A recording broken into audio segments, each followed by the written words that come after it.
Hai adik-adik semuanya, selamat pagi. Apa kabar semuanya? Semoga semuanya sehat selalu ya.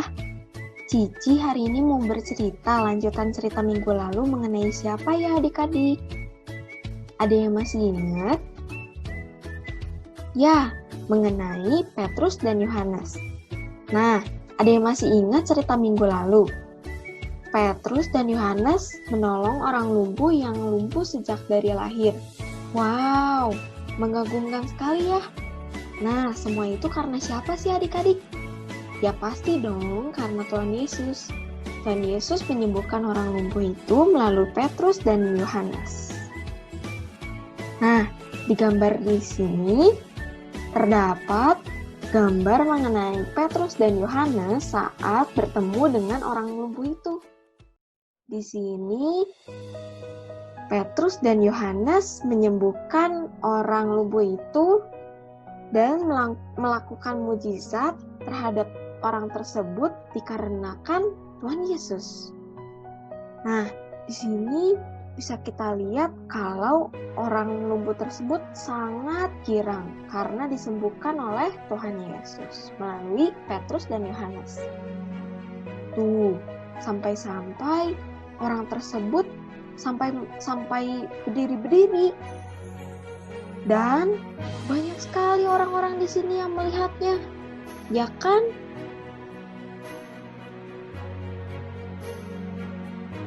Orang-orang yang menyaksikan mujizat tersebut sampai jumlahnya ya. Sampai 5.000 orang laki-laki. Nah, mereka semua sebelumnya itu tidak percaya tentang Tuhan Yesus. Tapi karena melihat kejadian ini dan mujizat ini, mereka langsung percaya kepada Tuhan Yesus.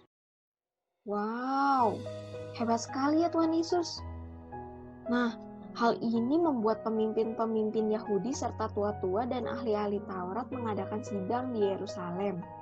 Dengan imam besar Hanas dan Kayafas, Yohanes dan Alexander, dan juga semua orang lain yang termasuk keturunan imam besar. Nah, para pemimpin orang Yahudi marah dengan pemberitaan Petrus. Yohanes dan Petrus ditangkap. Nah, lalu Petrus dan Yohanes dihadapkan kepada sidang itu dan mulai diperiksa dengan pertanyaan ini. Dengan kuasa manakah atau dalam nama siapakah kamu bertindak demikian itu? Di persidangan Petrus dengan berani menyatakan bahwa orang yang lumpuh itu disembuhkan. Dalam nama Yesus dan hanya dengan nama Yesus yang sama itulah kita mendapat hidup yang kekal. Dan setelah mereka menyuruh rasul-rasul itu meninggalkan ruang sidang, berundinglah mereka. Nah, di sini Yohanes dan Petrus disuruh keluar ruangan dulu adik-adik. Nah, lalu mereka berunding. Katanya, tindakan apakah yang harus kita ambil terhadap orang-orang ini?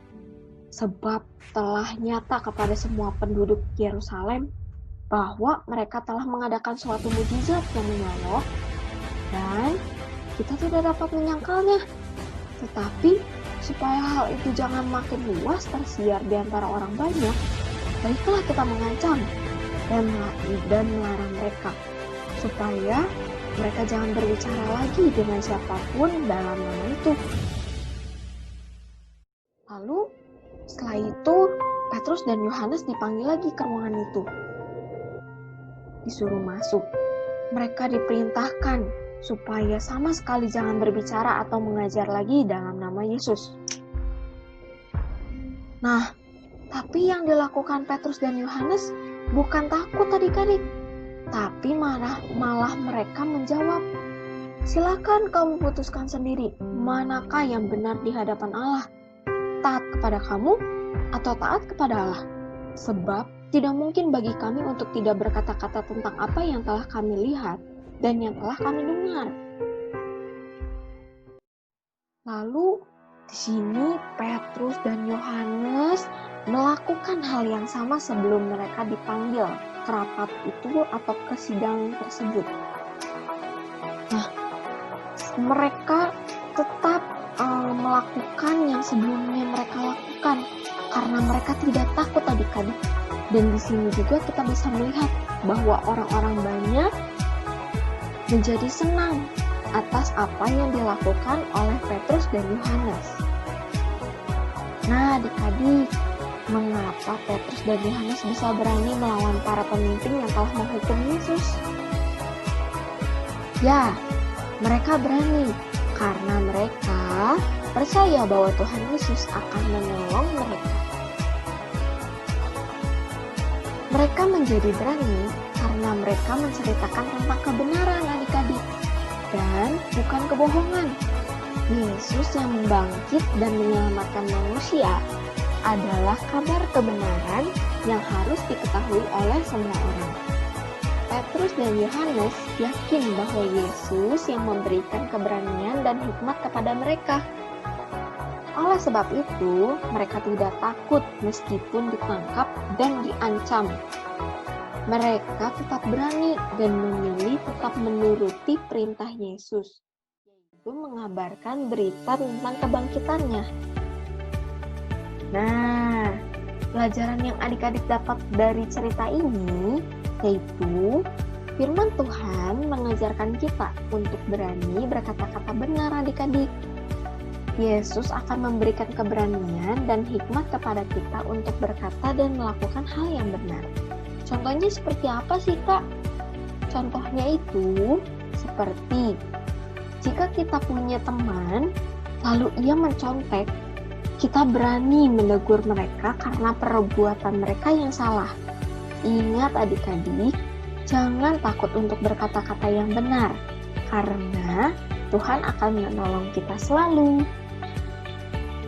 Nah, sampai di sini dulu ya adik-adik cerita minggu ini. Tuhan Yesus memberkati.